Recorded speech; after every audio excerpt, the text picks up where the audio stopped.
Doctor आलोक, आपका जी point बच भूपेश गया था मंगल ग्रह से जी संपर्क की वजह से। जी, जी बताए आदेश।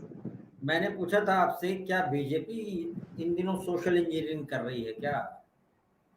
नई सोशल इंजीनियरिंग पार्टी है क्या? देखिए भूपेंद्र जी, ऐसा है कि जब हम इतिहास रचना चाहते हैं तो हम सबसे ज्यादा डरते हैं। ये मनुष्य का स्वभाव है। भारतीय जनता पार्टी अगर तीसरी बार जीतती है तो भारत के इतिहास में दोबारा इतिहास रचेगी। एक बार केवल एक व्यक्ति ऐसा है जिसने 3 बार पूर्ण बहुमत की सरकार बनाई, वो है हम्म जवाहरलाल नेहरू जी। उसके हम्म बाद अगर किसी का नंबर आता है तो ये अगर 2024 में भारतीय जनता पार्टी चुनाव जीत जाती है तो हम्म जवाहरलाल नेहरू के उस रिकॉर्ड को तो जनता पार्टी हम्म रिकॉर्ड जीतना चाहती है। वो ये नहीं चाहती कि बाद में कोई कसर रह जाए। हम्म इसलिए वो ये चाहती है कि अपनी जीत को न केवल सुनिश्चित किया जाए बल्कि लोकतंत्र की भागीदारी को भी बढ़ाया जाए। पार्टिसिपेशन ऑफ डेमोक्रेसी पूरे भारत के वर्गों का, पूरे भारत के जातीय समूहों का। तो वो अकेले से पूरे भारत का प्रतिनिधित्व अभी भी पूरी तरह से नहीं कर पाती, पूरे जातीय समूहों का प्रतिनिधित्व नहीं कर पाती। तो दो कारण है। पहला कारण यह है कि वो अपनी जीत को सुनिश्चित करना चाहती है। दूसरा कारण यह है कि डेमोक्रेसी में जो to the people for the people by the people है, ये जो प्रेम्बल में हमने स्टार्ट किया है, we the people of India, हम भारत के लोग, हम एक वादा करते हैं। 26 नवंबर 1949 को हमने एक प्रॉमिस किया था कि एक हम लोकतंत्रात्मक देश बनाएंगे, एक हम सोवरेन देश बनाएंगे, एक हम पंचनिरपेक्ष राष्ट्र बनेंगे। हालांकि वो 1976 में आया, लेकिन एक देश हम बनाएंगे उसमें सबकी भागीदारी हो।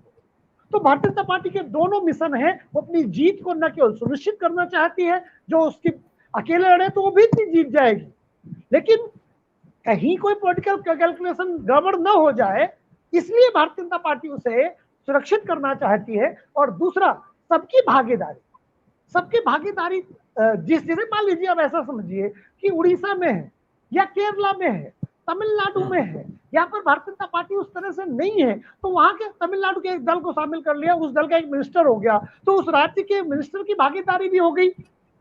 तो भागीदारी भी बढ़ाना है। और दूसरा, इस समय जो दौर है, एक दौर था कि गठबंधन सरकारों का दौर, एक दौर आया पूर्ण बहुमत की सरकार होते हुए गठबंधन का दौर, जो बीजेपी ने ट्रेंड सेट किया। 2014 में भी पूर्ण बहुमत की सरकार थी, पर वो एनडीए की सरकार के रूप में चली। हालांकि बीजेपी के पास सब कुछ था। 2019 में दोबारा 303 सीटों के साथ आई, लेकिन वो गठबंधन गठबंधन धर्म की बीजेपी सरकार ने कहलाई। निभाया। वैसे वैसे जी गठबंधन धर्म तो बिहार में भी निभाया, मुख्यमंत्री बनाया नीतीश कुमार जी को। नहीं बहुत टफ भूपेंद्र जी, आया। देखिए, बीजेपी की बहुत सारी आलोचना हो सकती है, मैं भी करता हूं, लेकिन बीजेपी एक मामले में कम से कम रिलायबल है कि अगर वो कहती है आपके नेतृत्व में हम चलेंगे, तो वो नेतृत्व को बहुत लंबे समय तक स्वीकार करती है। उदाहरण मैंने नीतीश देखा कुमार है का भी है। नीतीश जी के पास संख्या कम थी, तब भी मतलब उन्हीं को आगे किया। 45 विधायक के साथ में भी मुख्यमंत्री बनाया, जबकि नीतीश कुमार ने डिनाई किया, बोले नहीं नहीं, हमने प्रॉमिस किया है महाराष्ट्र में शिवसेना और बीजेपी का गठबंधन। लेकिन भारतीय जनता पार्टी एक काम और करती है साथ, आप गठबंधन में आपके साथ रहेगी, लेकिन वो अपने आप को मजबूत भी करती रहेगी, करती आपके रहती है। सहारे नहीं रहेगी वो। ठीक है, वो चाहे बिहार हो चाहे महाराष्ट्र हो। अब वो दल जब बीजेपी एक्सपेंड करती है, तो वो दल जो बड़े भाई की भूमिका में कभी था, बीजेपी अपनी कर्मठता से वो एक बड़ी पार्टी के रूप में आती है, उससे जो लोगों को असुरक्षा प्राप्त होती है, उससे जो डर उत्पन्न होता है, वो प्रमुख कारण है बीजेपी से गठबंधन में बाहर निकलने का। लेकिन भारतीय जनता पार्टी आमतौर पे इस तरह से राजनीतिक जो दल करते हैं आए दिन, वो भारतीय जनता पार्टी करने से बचती है। वो अपने प्रोमिसेस को ज्यादातर पूरा करने की कोशिश करती है। मैंने ऐसा उदाहरण नहीं देखा है जहां भारतीय जनता पार्टी ने चुनाव पूर्व जिस जल से जो वादा किया हो, चुनाव के बाद वो बदल गई हो। हालांकि बीजेपी के साथ शिवसेना ने उस तरह का बदलाव किया, नीतीश कुमार ने किया, लेकिन भारतीय जनता पार्टी ज्यादातर मैटर पर ऐसा कोई प्रॉमिस तोड़ती हुए मुझे दिखाई नहीं देती। जी भूपेंद्र। डॉक्टर साहब, वो दिल्ली और लखनऊ में चलते हैं, गांव में चल जाए ना तो अब तो गांव में अगर चल जाए, जा पाएगा। राजभर जैसे लोग फांसी में चल रहे हैं यार, क्या राघवेंद्र भैया, ये बात भाई थोड़ा अरे गांव में नहीं खाना पड़ेगा हमको। नेताओं की अघोषित सवारी फॉर्च्यूनर है। पहले इनोवा होती थी, अब फॉर्च्यूनर। अरे राजभर भी फॉर्च्यूनर चल रहे हैं। दूसरी बात और है, अब तो सुरक्षा भी बढ़ा दी गई है। अब तो क्या नाम अरे है, चंद्रशेखर रावण से चलते पहले हैं लाइन फॉर्च्यूनर लगाओ, से चेक यार, करवाओ। बताओ तुम और बात कर बता रहे दो। हो। उससे नीचे बात ही ना हो रही। फॉर्च्यूनर पता कितना एवरेज देती है और मैं कितना आप देती बताऊं, होगी? नेता की ओए सबसे बड़ी हमें नहीं कमजोरी पता, क्या हमारी होती तो है? 12-13 देती है, 5-6 देती होगी, 7 और क्या है। बहुत नहीं, नहीं। देती है।